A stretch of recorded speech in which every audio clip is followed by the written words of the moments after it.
Welcome to the last of the modules that we're going to do. Here's our first shot, and I'm going to open it in Camera Raw. So I'm going to go over here to File, Open in Camera Raw. And the reason I want to do this is to show you how to straighten horizons in Camera Raw. This is a little off. It's not off much, but it's off a little bit. So all we have to do is come over and grab this icon, the one that looks like a little level, that when you hover over it says it's the straighten tool. We'll click on it and actually try to do it automatically, which I think is probably pretty accurate. Now let's hit enter. Yep, there we are. Now we'll open it. Now we're back in Photoshop where we do most of our stuff. And it's, if ever in the world there was a set of leading lines, then this particular shot certainly has them, going back in like this and in like this. All of it pointing toward this house. So based on that, our assumption would be that that house is our main topic. And this stuff over here just happens to be in the neighborhood, or maybe it's not the house at all that's a topic, the main subject. It's these people right in the center here. So let's see what we can do to make this work a little more toward that goal. And so we've still got some very strong leading lines. If there's much of any of this left, it's going to force us to view into that. So unless this other material is really important to you, or to this shot,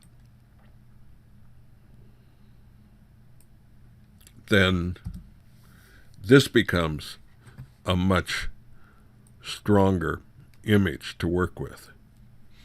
Now, this is your maximum depth of field, but again, as in some of the others, it's not all sharp.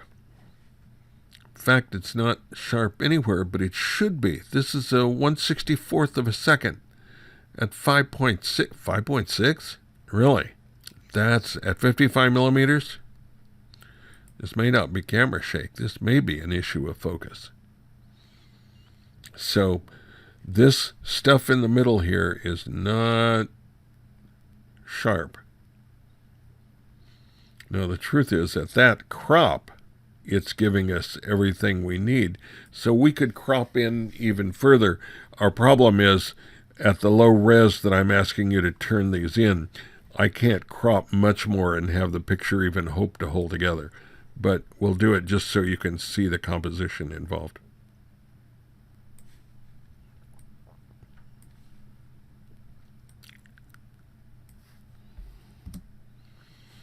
And that, even though it's a bit fuzzy now because it is so enlarged, is a much stronger shot. And it really tells us that it's this group in here that is the important part of what we're looking at.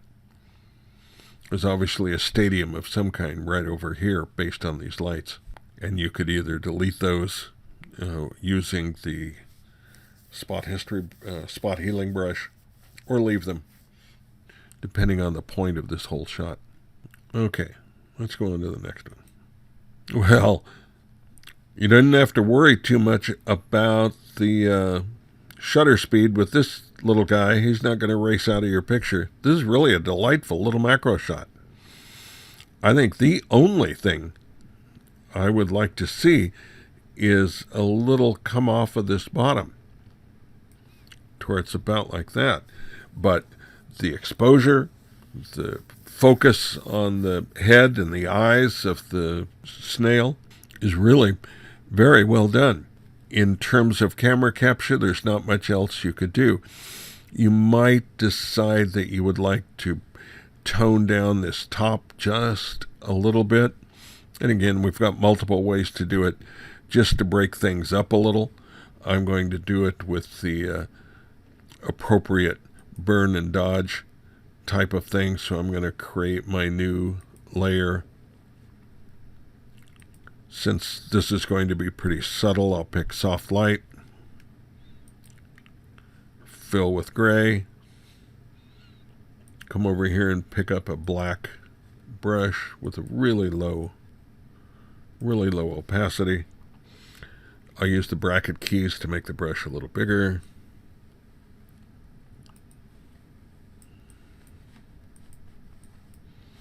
And I'll just burn that back down a little bit. And it helps our little creature here to stand out. That's a really good capture on the body of it. It's nice and crisp. It's a good shot. Good shot. Nicely done. Well, here we have a nice shot out on one of the docks, marina somewhere. I think I would have preferred this to be just a little bit offset. This is a nice line in here. It's leading us into the shot. So maybe this is the side to crop this a little bit from. We'll bring the top down a touch, bottom up just a little bit.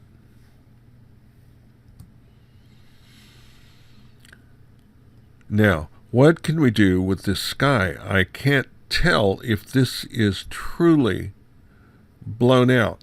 Again, the quickest way to tell at this point is just to go into levels, and what we can do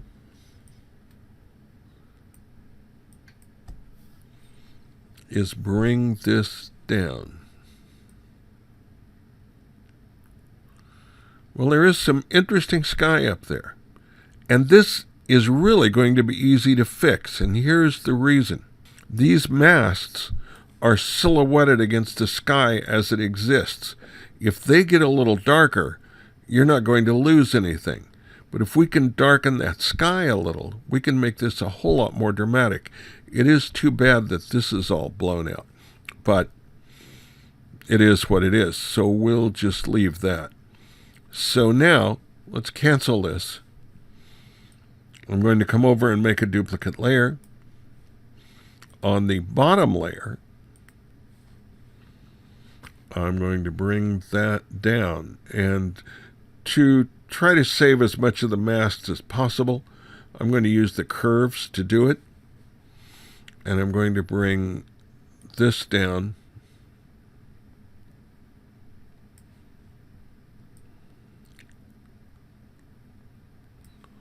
And try to keep this part up a little. Now, this is looking very funky down in this bottom part. I don't care. I'm not going to use that bottom part. I'm just going to use this top part. So what's happening here is truly irrelevant to me.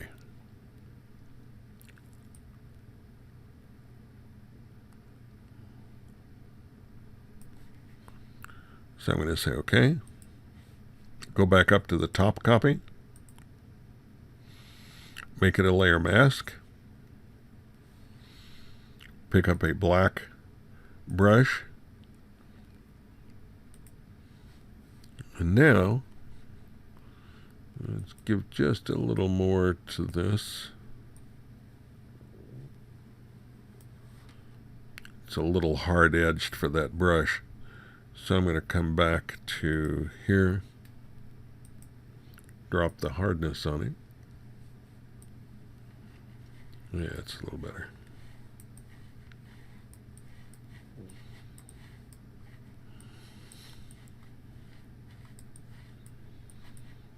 Now, when I swept this across, I hit the top of this mast and turned it dark, which I really don't want to do. So, to bring it back, I'll come down, click, turn back to the white brush, bring my brush size down, and I might as well set this back up to full.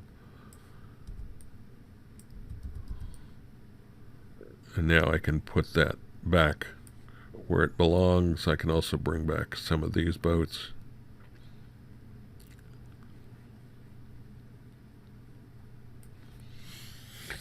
And now I've got a little better sense of that sky than I had before because of the layer mask that we're using. Well, we have what I assume to be an anchor, which must have really hit this board. I can't tell if that's just dirt that's collected under it or it actually cracked this board. So it has a sense of weight. It's shallow depth of field. The problem is it missed. The only thing sharp is the flat side of this particular fluke on the anchor. But what we need is the anchor itself in here to be sharp. This is good that the background went out of focus, but we need the anchor, at least this critical part in here, to be sharp. So now it doesn't really tell us all that much. When I first saw this, I thought it was a really interesting abstract. It took me a while to realize it's on its side. And what I don't know is it supposed to be? And if not, which way is up and which way is down? Well, that's what makes for kind of a nice abstract. If you were going to use it that way, there were a couple of things I would get rid of. I would get rid of this small angle up here. It's just distracting. And I would get rid of the dark one here.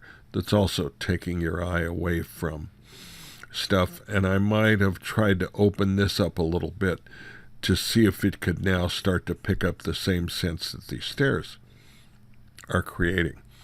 On its side, it's really a pretty good abstract. If we turned it to see what it might look like, let's try it clockwise. No, that's really upside down. So let's try it counterclockwise. Well, you've done, yes, I think this is right, looking down on it. But you've done a really excellent job of picking an area of this that is difficult to discern what's going on. The only thing, again, I would do is pick up the clone tool. I'm going to set it at 100%, which it is.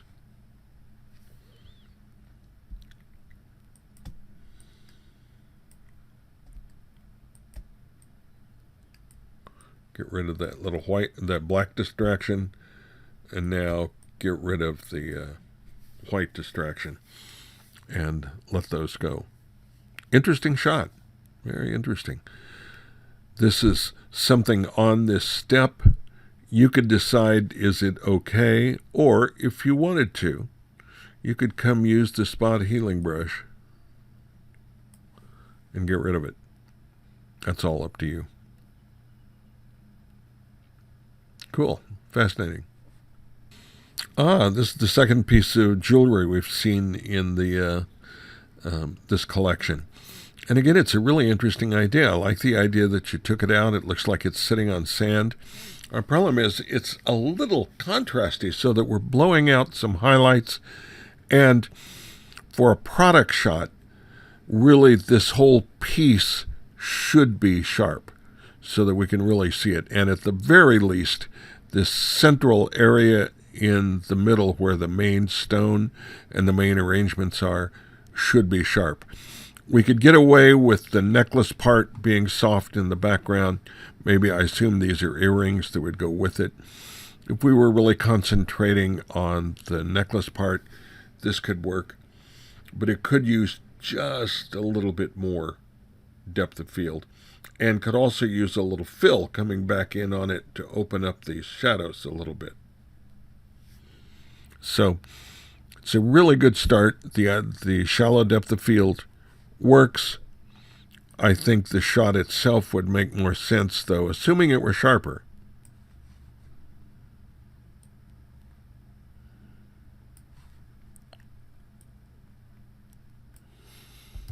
Like that. Now we've got all of the pieces held together a little better. Again, simple crop to save the day. Don't be afraid to move in on your shots. Try them out wide, but while you're there, move in on it. We have lost a lot of real estate in this shot, which has effectively lowered the resolution of the final shot. You need all of the pixels you can get to work in your shot, especially if you're going to use a large copy of it, whether it's a print or like a full-page spread or whatever. Oh, we have a nice sunset shot here, walking towards the beach, towards the setting sun. Of course, you can't get too far because the wall's in the way. But this is an interesting piece. Got a really nice sweeping movement here. We can't really see where it goes. You've cut off our exit a little. It would be nice if we could see this walkway move around this curve. We tend to like these sweeping S curves. They really give depth to the picture. They take us back into it. But we got to be able to see it if that's going to work. The sun is a touch blown out. This is really, especially if you could get someone to just stand there for a second or two, this is really a two-shot shot where you've come in and tried to make that a little more discernible in the sun. I'm assuming this must be the trolley line going down there, but I'm not sure. What is this? Is this, no? Maybe it's a fence.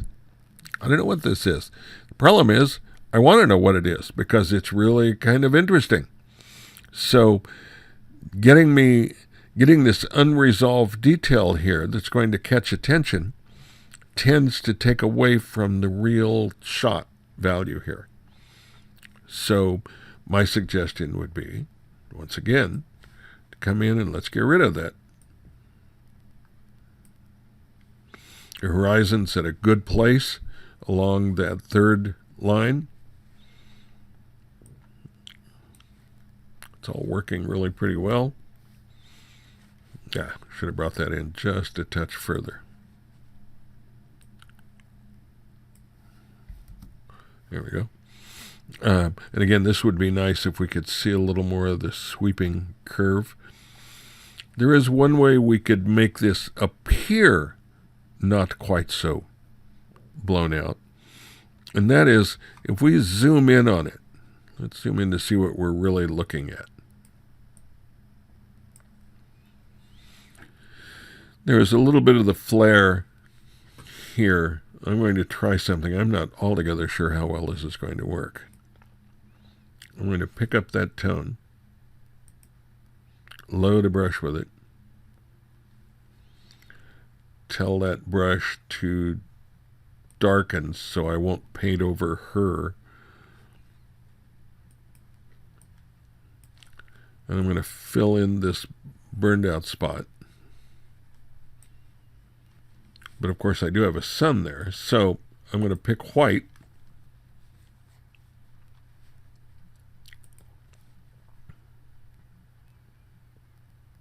I'm going to set it right about there.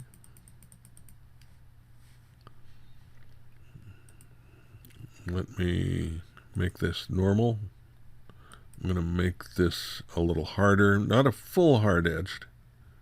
I want it to bleed a little bit. Yeah. Now we've created our setting sun right over the lady. Maybe it would be better off if it were off-centered just a touch, and maybe just a little bit smaller. That would be up to you. You get to be the artist in this. But that's going to give you a much better sense of what's really happening here without just looking like this is blown out. The flare over her works fine with the sun there. But now if we can see the whole thing again, now it looks like a setting sun. I think I liked it more centered, but that'd be an easy fix. And here was the last shot turned in of this goose of some kind. Interesting looking fellow. It's a good catch with the little animal being very sharp. Feathers are always cool as a target. There's so much detail and interest in them. You have properly put him a little off to the side so that you've given him room to look in that direction. This is a little distracting. this bright colored pillar, but we can tone that down. So I don't think I would do much, although I just might come in a little bit. God, I feel like Mr. Crop here. That's all I seem to be doing.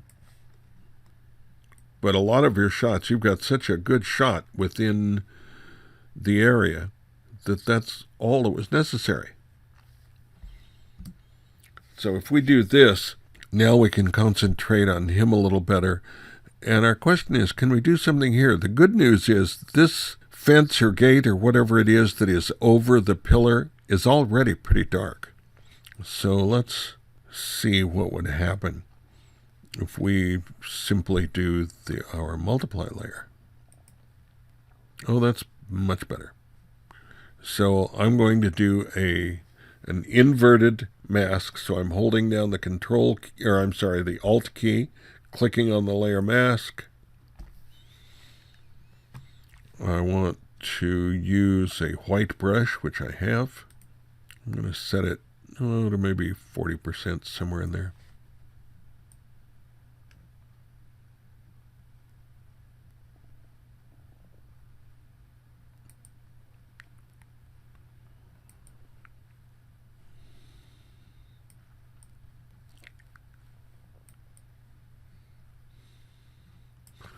Now I'm going to switch brushes, and you can just use the X key to toggle between foreground and background colors. I'm going to bring this down a little and bring that detail back a little. I missed right there, so I'm going to bring the brush back, or switch it back to the other color.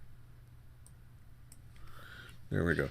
Now, we're not quite as distracted by that pillar. It's still there, still in the sun. It still fits because of the light on him. And I might do a very similar thing here. Let me bring this up a little. I think I need to be a little softer to make this work well. Oh yeah, looky there.